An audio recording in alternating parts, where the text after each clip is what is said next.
Tracey Lee Green is an award-winning and much-loved contemporary Métis nature artist, and she lives in Haliburton County.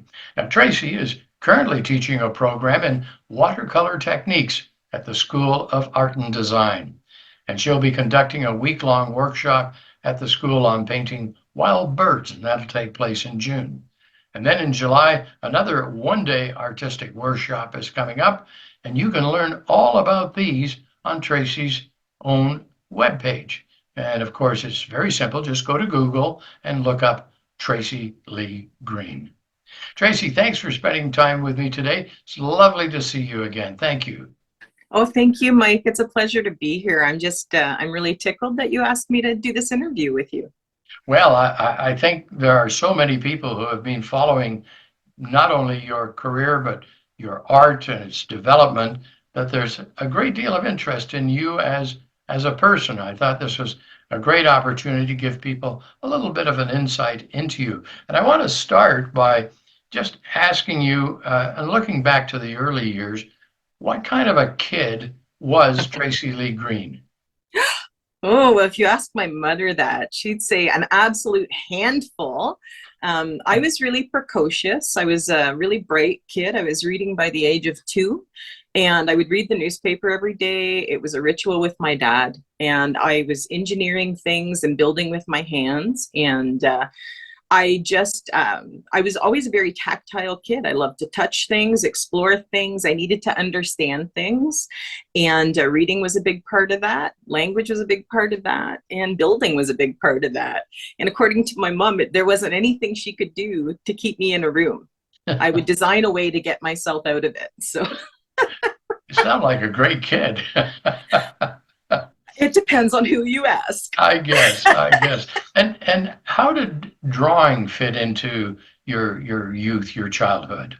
Well, oddly enough, I have many great memories reading a lot. And books it took me to places that as a child, it was just wonderful. My imagination was vivid, just like watching movies and big screen. But I don't have any memories of drawing as a young kid. I remember the smell of crayons. So I know there was tools for me to develop that skill, and I probably did color. I probably had coloring books, but I don't remember that. I Hmm. don't remember my first foray into drawing until I was a teenager. Hmm. And then my expression kind of changed. So I still did a lot of reading, but I did start drawing as a teenager.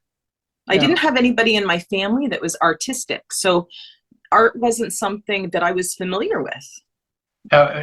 When you were a young person, was the outdoors a big part of your life? Yeah, absolutely. So my dad was from the middle of the province of New Brunswick, down easterner, bred and born, and I spent my summers in New Brunswick.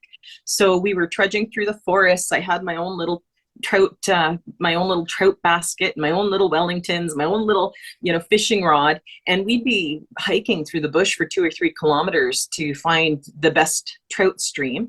And as a kid, I was always in the forest, always exploring, turning over rocks, peeling bark off of things, looking in, rotted logs. What's underneath that? Why is this slimy? Things never bothered me. Snakes, little bugs, insects, that kind of thing. I was just fascinated. I wanted to understand the world around me. And that was because of my dad. My dad grew up in that environment, and they hunted and fished for sustenance. Well, for me, it was a big treasure hunt to see what I could find next. I just loved being outdoors and in the forest. You had a great start. Now you Yeah. say when you went into your teenage years, you Yep. started to draw. Tell me Yep. about the influences on you in your teenage years. Um, my parents had split up, and I didn't rebel as a kid. My mom was she was not the best mom at that period of my life. So I went into myself for about 10 years. So from the age of maybe 10 to 20, I didn't show a lot of emotions to people. I became really introverted. I spent a lot of time by myself, and drawing was a way to pass the time. We didn't have television for most of that part of my life. So in order to be okay with being by myself, I would draw. And I used to draw wildlife. I wouldn't trace, but I'd open picture books and the encyclopedias and I'd just draw what I saw.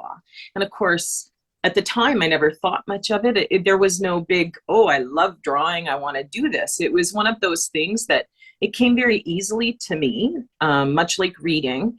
And it was really fairly well done for a kid that had no training. And then that kind of changed in high school when art was part of the curriculum. And I discovered I fell in love with color. So working with artist quality pencil crayons and pastels and exploring different techniques like dry etching and pointillism, it was that period that art blossomed for me. I really discovered I love this. This is such a way I can still be inside my own head, but I'm creating something that everybody else can share with me. And it was my way of putting emotions out into the world. So that was really my first memorable moment in the introduction of art into my life, was high school and art classes. And I just fell in love with it. Now, during your early adult years, you didn't go straight into becoming an artist. You had Yep. other outdoor activities, jobs that you Yep. undertook. Did these things in your life have an impact on where you would go as an artist? Absolutely. Some people believe in destiny, that the universe lays out for us the things that we need and the signals and signs. Now, I want to say I believe that. Part of me does and part of me doesn't. But if I look at my life, my path has come full circle and I ended up exactly where all the signs showed I should be from my young teenage life. And always painting or always drawing wildlife, but I didn't have paints. Nobody in my family was an artist. Nobody suggested I try painting. So the drawing was just that. It was a hobby. It was drawing. And so for my formal education, because I loved nature and the environment so much, I wanted to protect it. So I went to school in the environmental resource field, and it was actually a program designed by the then Ministry of Environment and Energy. And it was to train environmental officers who were able to understand the types of contamination and pollution in the environment, be able to take field testing out and do testing, interpret and extrapolate those results, and take those results to a court of law and charge and fine companies and individuals who are not following the Environmental Protection Acts and the regulations of that period. And I loved it. I loved being outdoors. I loved understanding how the environment worked. And then when I was 20, I just finished college. I got my diplomas and I'm 21, and I went into a house of a friend and I had an absolute epiphany. There was this painting in his living room that he had done. It was a beautiful abstract and it was huge. It was like 6 feet by 3 feet. And the world literally disappeared. And it was me in this painting, and I was in this, it was just tunnel vision. And I knew right then and there, I was meant to be a painter, that I was supposed to learn how to do that. And that feeling never left me. It was so profound that I just knew right then and there. So I had all this training in the environment, but that wasn't where I knew I was going to end up. It was every decision I made from that point on became, how do I become an artist? And I mean, we're talking about somebody with no support for art. I came from, a traditional background. You go out, you work for a living. Work makes you tired. Work makes you exhausted. You do something either that's filled with labor, or you take orders from a boss you hate. So this was a very foreign concept for me. I had the destination. I just had no clue how I was going to get there. And to me, that's the universe, right? I was drawing animals as a teenager. And then all of a sudden the universe says, hey, wait, you're supposed to do this. You're supposed to be a painter. Now you just need to figure out how to get there. So it took a while. My 20s were sort of a little, I did what every 20-year-old did. You're supposed to get a job, work full time, find an apartment, stop relying on your parents, and start building a life. So I did that conventionally, and I worked in retail for a long time. And that was great because it gave me the means to buy a few paintbrushes and to take a few watercolor classes and to just sort of dip my toe in. And it's never stopped. My toes have been wet ever since. It's wonderful when you have that feeling that you're destined to do something. And it is a really important point in your life when someone or some things happen that kind of then put you on that trajectory. Did you have any mentors or influences that helped you move to that next stage? I didn't. Like I said, art was not something anybody in my family, I had no creative people. I found out long after my grandmother had passed as a full-time painter, she did dabble in watercolor painting and was quite good, apparently. But I've never honestly seen a painting that she's done. This is coming secondhand from family members that knew her as a young person. So other than that, I didn't know of any creativity in my family at all. So it was all something that I was just going on blind faith, and that this was what I was meant to do. And I just needed to learn how to get myself there. And it was a bit circuitous. It wasn't a straight direct line.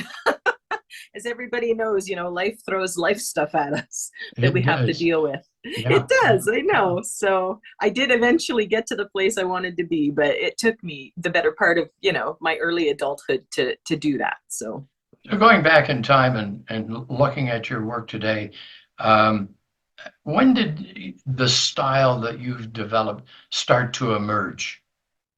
well, it's kind of an interesting thing because my style emerged out of a lot of kind of upset in my life. So I had left a relationship. I had started out for the very first time, and I'm in my late 40s on my own. For the first time ever, I didn't live with a parent or a spouse. And I was budgeting with just one meager income, and I didn't have money for art supplies. So I was literally reusing everything I had. And like I've got paintings out there that, in 500 years when they x-ray them, there'll be a painting under a painting under a painting under a painting. And if you flip it over, there might be 2 or 3 layers on the back of that piece of paper too, just because, financially, I had to use everything available to me that I had. And that's sort of how my current style developed. So by this point, I'm painting in acrylics and I'm no longer using watercolor. And I had some materials left over from a watercolor class I'd taken 15 years before, and it was called Yupo paper. And Yupo is a non-absorbent plastic paper. It's made out of recycled plastic that they form into pellets, and then they extrude it into this bright white paper. And when you put moisture, water, or paint on it, the paint can't absorb. There's nowhere for it to go. It literally sits on the surface and dries that way. Now, what I love is that you have no control over what it's going to look like, or very little control over what it's going to look like. So for me, it's going back to being a kid, and it's like exploration and challenge. And how do I make this wet puddle of paint that won't dry into anything look like a bird or a fox or whatever I want it to look like? So that enamored me, because here I am using this paper that's not designed to be used with acrylic paint. And I'm trying to get it to do what I want. And as soon as it didn't, that was challenge accepted. I'm gonna work on this until I can make it look how I want it to look, which was fascinating because other artists, give up before they accomplish what it is they're trying to do with it. And for me, I just didn't give up. I was just like, I'm going to beat this paper if it kills me. Because at the time, it was the only supply I had to use of art material. I had no canvases left. I had no money for canvases or panels. So I had to use what I had, and I had a bunch of this, and it's not expensive, but it was expensive enough. I couldn't go out and buy more of it at that time. So I decided that I'm just challenged. I'm going to play with this until I can figure out how to do it. And, it took me a few years. I look back at some of the first paintings I did, they sold quickly, but I look at them now and think, somebody bought that. What? So for me, I definitely see my development and growth just from 5 years ago to today. And the more familiar I get with that material and that medium, the more I can manipulate it. So there's a lot more control than I initially understood. I just had to learn how to see it differently. Now, today you go by your full name, Tracey I Lee do. Green, and I understand Yes. there's a little bit of a story behind that. Well, there is. So you kind of know me from Halliburton County of being a different artist. I was working with metal for a long time, and I still have to struggle with the desire to sculpt. I love creating three-dimensional things, but I believe I need to focus on one thing and do it exceptionally well.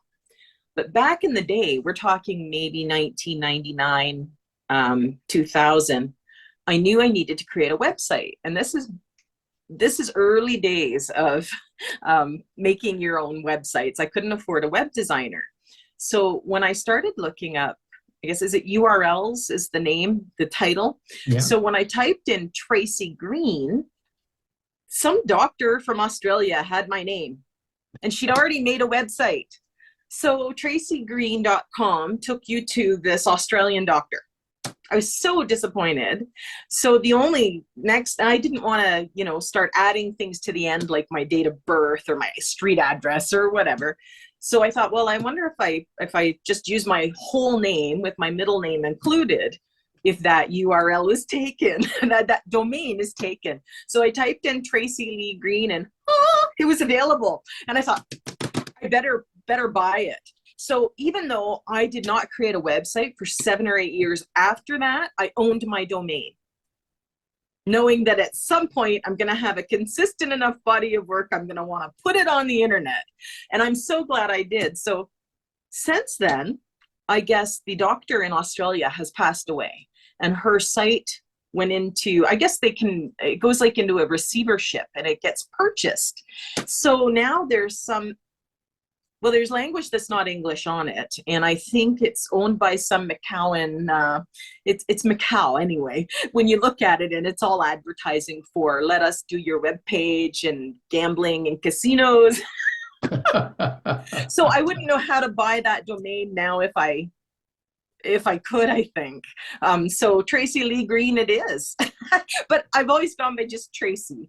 Tracey Lee makes me feel like I should be, wearing Daisy Dukes and cowboy boots and driving the General Lee. And Well, you know what? I think it has a lovely artistic bent to it. oh, Tracey wonderful. Lee Green, I think it fits you absolutely perfectly. And Thanks, Mike. let's talk about how you approach your work. How do you decide what your subject will be? So right now, like I started painting all wildlife, and you've got that niggling little voice in the back of your head that sort of instructs you on how to do things or things you love. And every time I painted a bird, I just love birds. And then my other voice would say, but nobody's going to buy paintings of just birds. They'll think you're crazy. And then this voice would say, but you really enjoy painting birds. And even if nobody bought them, you want to keep painting them. And the other voice would say, but you need to eat and pay your bills. So, there's always this sort of ongoing discussion in my head about the validity of what I want to paint. And for years, I just kept thinking, I just want to do birds. I just want to do birds. I finally took the leap after painting all the wildlife for a couple of years. It sold okay, but it didn't sell great. And I thought, well, you know what? If I'm not gonna sell my work anyway, if it's not selling well, I might as well do what I want. And I just started painting birds. Well, what happened was they bring me so much joy. That joy comes out in my creative expression, in my line work, in my color choices, in the way I put the paint down. And I find it's translating into my pieces, and the people that see them, like it shows they start feeling joy when they look at my work because it reminds them of their encounters they've had with their favorite birds. You know, there's not too much to bring us joy in the middle of January, but when, you know, a chickadee shows up at your feeder or a blue jay, you get excited, man.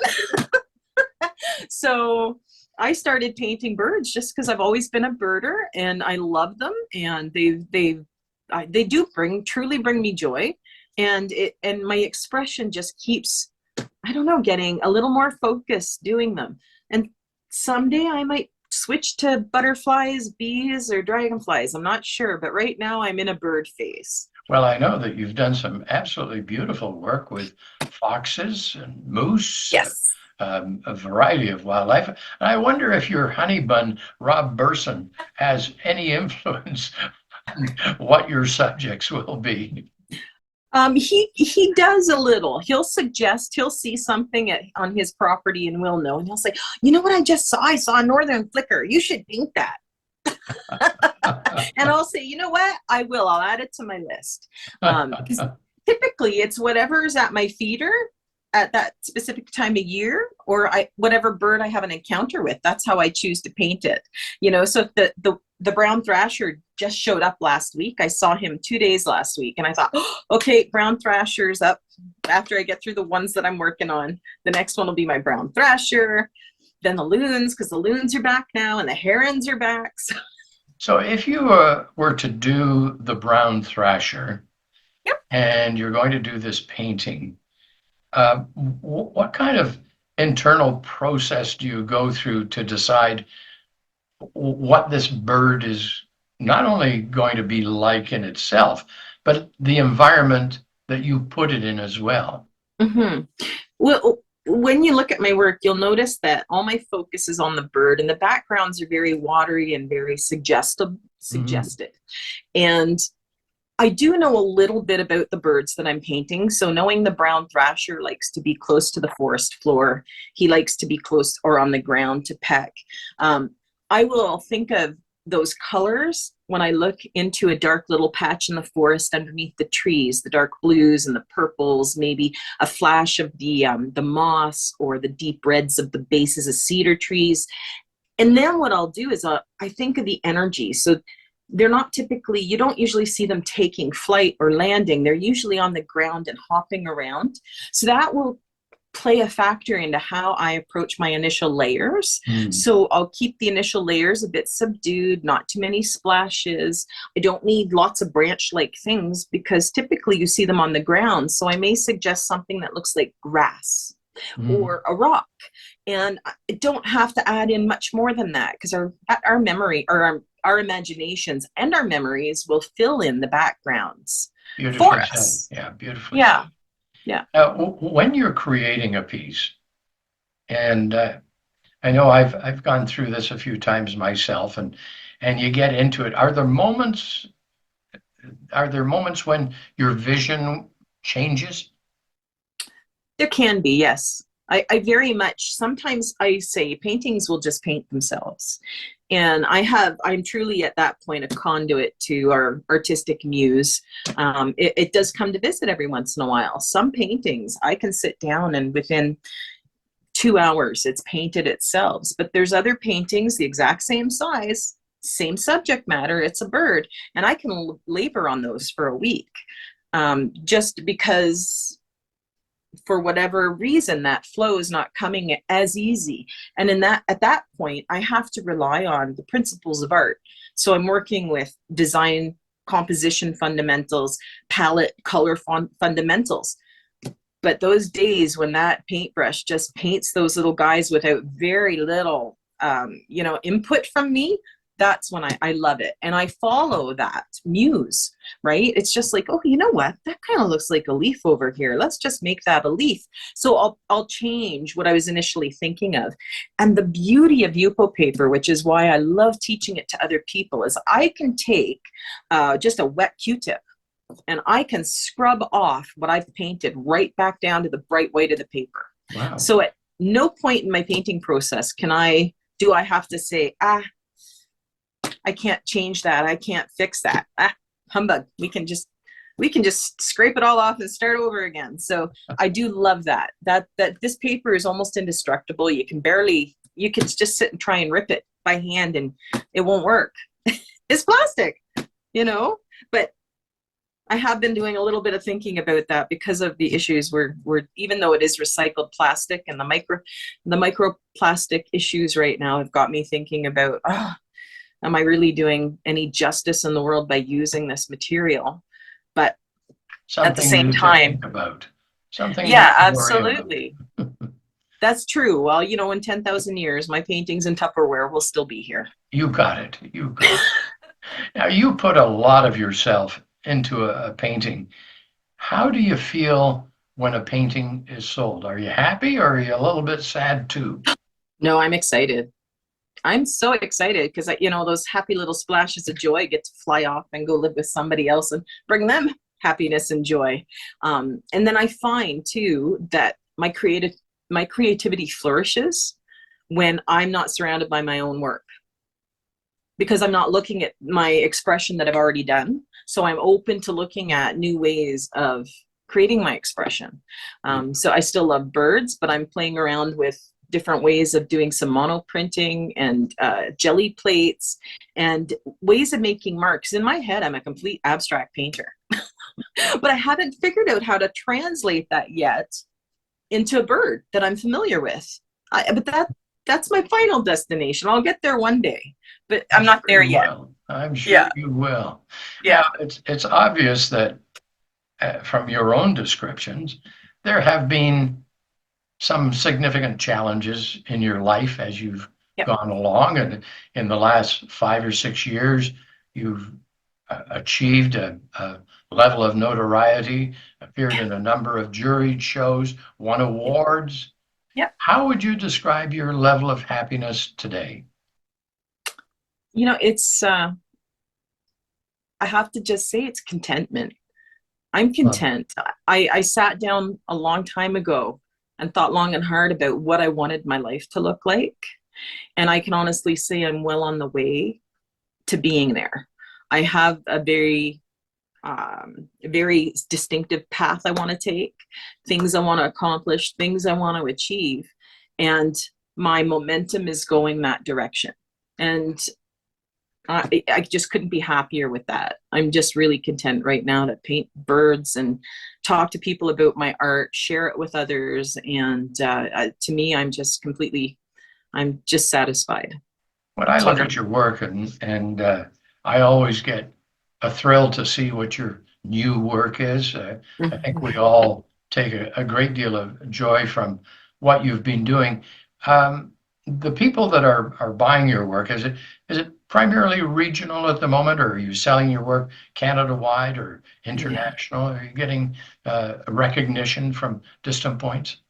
Yeah, I've been really fortunate that I'm really popular across Canada. I've got a lot of work in Nova Scotia, New Brunswick, some in Quebec. Alberta is a huge draw for my work. I've got some in BC. So I think the only province I haven't shipped work to is Saskatchewan. I think they're just too busy dealing with temperature fluctuations there to worry about our work. I'm not sure. But I've been really fortunate, and I've entered a couple of national competitions, and I did win an award actually during COVID. I hate to say it, like COVID brought most of the world to a stop, but COVID was fantastic for me. I was really thrilled. I did a television interview, and I was featured in Portugal on a creative show there, and I won a Canadian national award for one of my paintings. And that was just because I was doing things I wouldn't normally have time to do, or things I wouldn't focus on. But I couldn't do in-person shows, I couldn't do art exhibitions. So I just started entering all these online competitions, and it really got my work in front of a lot of different eyes, and it opened up my sales to across the entire country. Well, your love of the Halliburton Highlands and its many wonders is obvious. And I Mhm. wonder, could you see yourself doing what you do in any other location in Canada? You know, I want to say yes, just because I am such an explorer, but Halliburton for me is a special place. There's not a day when I'm driving around that I'm not absolutely enamored with something that I see in the landscape. It's very similar to what I grew up with in New Brunswick. It has the same look and feel, but what I love is the water. We have so much of those little haunting ponds and swamps and wetlands. And I just, every time I go around a corner, there's a new one to see and explore. They're like these little magical, mystical places where, my imagination can get lost. And I just love it. Something speaks to me in this place. There's a bigger connection. Now that you're a well-established artist, and you said you do have a path forward that you see, do you have any specific goals or a wish list of any sort?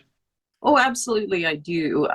Sort of I have a yearly list. So one of my initial goals is I'd love to be found by a big gallery. And I know they're probably not going to discover me by doing small shows. So one of the goals that I do have is participating in the artist project. And so that's sort of within my next 2 years. I'd like to be able to do that. I do the Haliburton County Studio Tour. I've tried a couple of out of town shows, but again, because I'm on my own, I live by myself. I do have a wonderful partner, but we live apart, and my budget is of one person. So I have to kind of put my business hat on, which I don't care to do, but financially I have to be a little succinct in what I want to achieve. I can't go out of town and afford to buy all my meals, spend money on hotels, if the booth fee is all I'm making out of a show, So people's shopping habits are changing right now. We're in a time of kind of flux. And I notice sales at art shows, I've been lucky. I've always made my booth fee. But to make your booth fee and enough on top to pay the additional expenses and enough on top to justify leaving town and going to these places to participate in shows, that can be a challenge. So I've really had to focus my geographical location to the Haliburton area. I've looked for a lot more local opportunities, and my big fish or my whale is going to be the artist project. And I'm hoping by the time I get there that a bigger gallery will fall in love with my work and would love to represent me. If not, then I'll start knocking on gallery doors. Well, we know And that marketing yourself is a difficult task yes, for artists. It's not something that artists want to be bothered with, but it's a necessary part of your business to be able absolutely. to get the word out and get people to know you. And certainly your website is a good starting place. Your Facebook page is Yeah, another great source because your work is well represented there. yeah. And I'm assuming you're in other social media as well. Yes, I do have some work on Instagram. I have a lot of work on, and then I just recently started uploading my body of work to Pinterest. So to me, they're really good, just visual sites. I don't need Mhm. to do a lot of commentary. It's not blogging. It's just, hey, look what I made. It's show and tell. So Well, you must be pretty excited about the opportunities that you're having with the School of Art and Design as well.